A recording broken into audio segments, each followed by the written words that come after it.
scripture reading today comes from the Gospel of Matthew. That same day, Jesus went out of the house and sat beside the sea. Such great crowds gathered around him that he got into a boat and sat there, while the whole crowd stood on the beach. And he told them many things in parables, saying, "Listen, a sower went out to sow, and as he sowed, some fell on the path, and the birds came and ate them up. Other seeds fell on rocky ground, where they did not have much soil, and they sprang up quickly, since they had no depth of soil. But when the sun rose, they were scorched. And since they had no root, they withered away.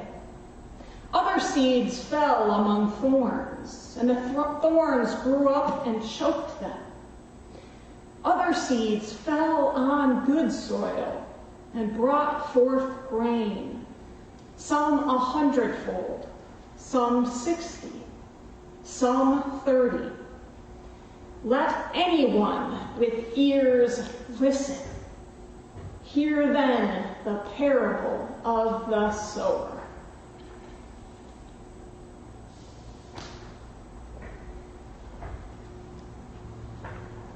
About a dozen years ago, I was working at a nonprofit, working with a close friend of mine. And in the course of time, she engaged in some behaviors which completely upended our organization and our friendship. I remember it being a time of great upheaval and struggle. So I would go for walks each day during the workday, out to look at the flowers, to look at the plants and animals, to get some peace and some exercise. And one day I looked down, and it was at a drainage gate, where the overflow of water from the road runs into the sewer systems. And on the edge of that grate, all sorts of debris had piled up. Sticks and leaves and some soil. And I looked and I couldn't believe it, but out of that little patch of stuff, a morning glory was growing and blooming. I couldn't believe it because it was in the least likely place. It was so unexpected. It brought me such joy because it was so surprising. And also I recognized it was so fleeting because the next rains could so easily wash it away. And it was a gift to me, reminding me that what I was going through then was temporary, and that as that flower was able to grow in the least likely circumstances, the challenging circumstance I was in, too, would yield growth if I gave it time. And indeed, it did over the next year. So today we hear the parable of the sower. Now you may have noticed that I left out a good part of this parable, where Jesus goes on to explain what those different terrains, those soil, the rock meant. But I purposely left that out. We often hear this story as a morality tale, a tale about how we should behave, what we need to do to become better soil.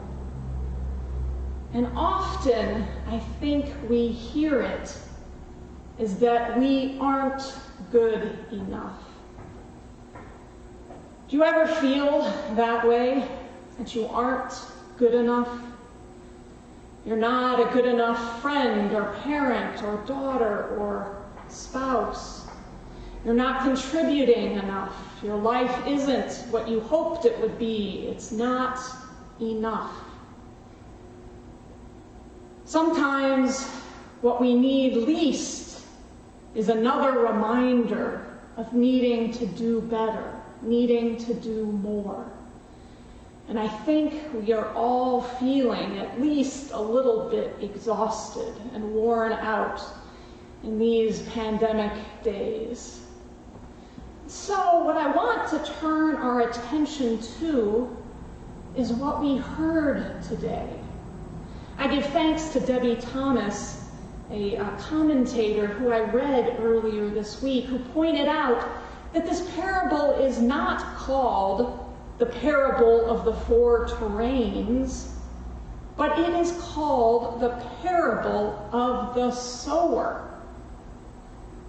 This parable is ultimately about the sower, God, who sows abundantly, extravagantly, not caring where the seed falls, not judging whether a place is worthy or not to get the seed, but rather showering possibility all over the place, abundantly, joyfully. Now the sower is God, and this parable, of course, describes our lives. God is a God who outpours grace, God's free gift to us. God outpours love and opportunity throughout our lives, whether we think we are worthy or not, whether we judge others as worthy or not. God showers us with love and grace and mercy.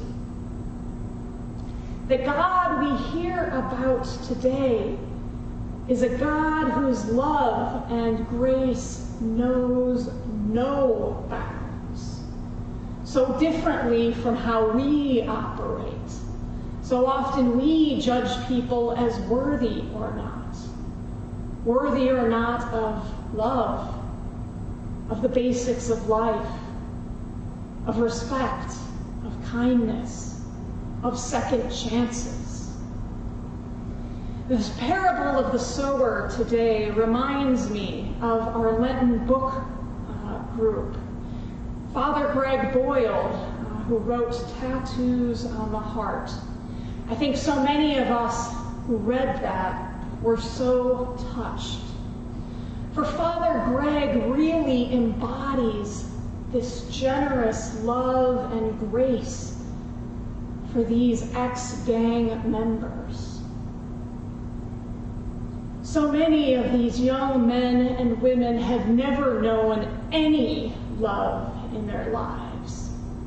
And Father Greg showers them with it and opens their hearts and minds to feel God's love for them. And when they do, everything changes, because they realize that no matter who they are or what they have done, they are worthy of love, because God loves them unconditionally. At the heart of their wounds is shame. Shame tells us that we're not enough, we're not good enough. We are never enough. And God's grace and love tell us that we are good enough just the way we are. Father Greg writes so eloquently of this God who delights in us. This God who delights in whoever we are right this moment, whatever we have done or failed to do.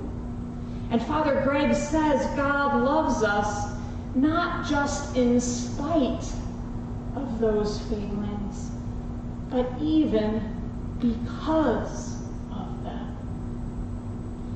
I think many of us might have a hard time hearing that, because we think we need to earn love. We think we need to be a certain way. We live in a culture that tells us that we are never enough. And God's grace is far greater than anything we can imagine or hope for or expect. And certainly greater than what we judge as being worthy. It's a God of abundance. Some call it an economy of grace. We hear about our economy that works by selling and buying. And in a consumerist world, we are never enough. We need more. Watch advertising. It's geared to tell us that we aren't enough. We don't look good. We need more. If we only buy this, if we only do this, then we will be enough. In God's eyes, we are precious, just the way we are. I can't help but think of Mr. Rogers, who would tell children, and I think it was his character Daniel Tiger, who would say, "I like you just the way you are." I'm wondering if any of us need to hear that this day. You are enough. God's grace overflows to you. God loves you just the way you are.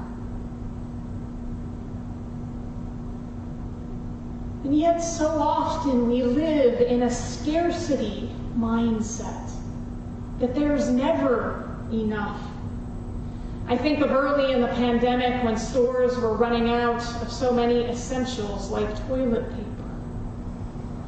So many of us were so fearful we run out and buy things. And yet the stores were saying, if you buy what you need, there will be enough for everyone.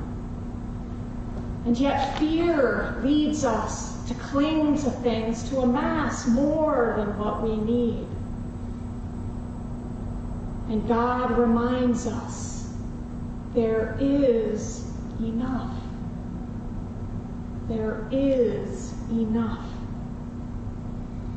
I think of statistics I've read and stories about how those who are poorer often give more to charity, percentage-wise, than those who are richer. And I often wonder why that is. Perhaps sometimes those who are poorer recognize that all they have comes from God, and it's a precarious place to be. Perhaps they know how close they are to needing and are then generous in giving. Do we forget where all our gifts from?